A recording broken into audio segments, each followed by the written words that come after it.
Cinema హీరోలు, హీరోయిన్ల ముచ్చట్లు మస్తు చిత్రంగా ఉంటాయి. అక్షింతలేసి ఆశీర్వదించే ఈడుల ముద్దుగా ముస్తాబై 3 ముళ్ళేస్తుంటారు. అగో అదే పని చేసిండు బాలీవుడ్ స్టార్ హీరో అమీర్ ఖాను. ముచ్చటగా మూడోసారి పెళ్లి చేసుకున్నాడు. అది కూడా 61 ఏండ్ల ఈడుల. ఇంతకుముందు భార్యల పిల్లలు పెళ్లిడికొచ్చినా కూడా అమీర్ ఖాన్ లగ్గం చేసుకున్నాడంటే మనకు చిత్రమైన ముచ్చట కావచ్చు గానీ, సినిమా హీరోలకి ఇది కామనే. అయితే ఈ పెళ్లికి ఇంతకుముందు చేసుకున్న ఇద్దరు పెండ్లాలు, పిల్లలు కూడా వచ్చి సంబురంగా ఎగురుడే ఇంకింత ఇచ్చంతరమైన ముచ్చట. ఫ్యాషన్ స్టైలిస్ట్ గౌరీ స్ప్రాట్ ఆమెతోటి 2 ఏండ్ల సంధి నిండా ప్రేమలో మునిగినట మన అమీర్ ఖాన్. ఇక ప్రేమించుకున్నాక పెళ్లి చేసుకోకుంటుంటారా, అందుకే ముంబైగా సింపుల్గా రిజిస్టర్ మ్యారేజ్ చేసుకున్నారట.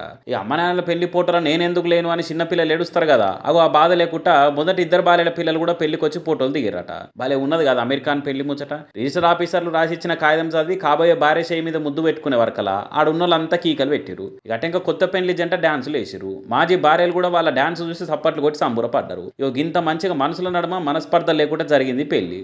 సరే కానీ ఎవరన్నా నీకు నీ భార్యలో నచ్చిన గుణం ఏంటిది అని అడిగితే ఎవరు ఫస్ట్ ఆమెదా, సెకండ్ ఆమెదా, థర్డ్ ఆమెదా అని ఉల్టా అమీర్ ఖాన్ అడుగుతాడు కావచ్చు. ఇంకా ఈ పెళ్లిల మీద బాలీవుడ్ ఫ్యాన్స్ ఉండి అమీర్ ఖాన్ సినిమాలనే కాదు ఇడాకులు ఇంకా పెళ్లిల మేనేజ్మెంట్ లో కూడా మిస్టర్ పర్ఫెక్టే. అందరిని ఇంత పర్ఫెక్ట్ గా మేనేజ్ చేసిండో అనుకుంటా కామెంట్లు పెడుతున్నారు. ఒక పెళ్లాంతోనే ఏగలేకపోతున్న ఈ రోజుల్లో ముగ్గురు పెళ్లాలను చేసుకునేది, వాళ్ళ నడుమ ఏసొంటి లొల్లి లేకుండా చూసుకుండేంది, ఇంకో పెళ్లి చేసుకుంటా అంటే ఒప్పుకొని వచ్చి అచ్చింతలేసుడేంది. ఏందో ఏమో పోరి సినిమాలో ముచ్చట్లా ఎత్తుకోకుంటారట. 30 ఏళ్ళు దాటినా పిల్ల దొరకక 3 మూలు వేయలేకపోతున్న పెళ్లి కాని ప్రసాదులు.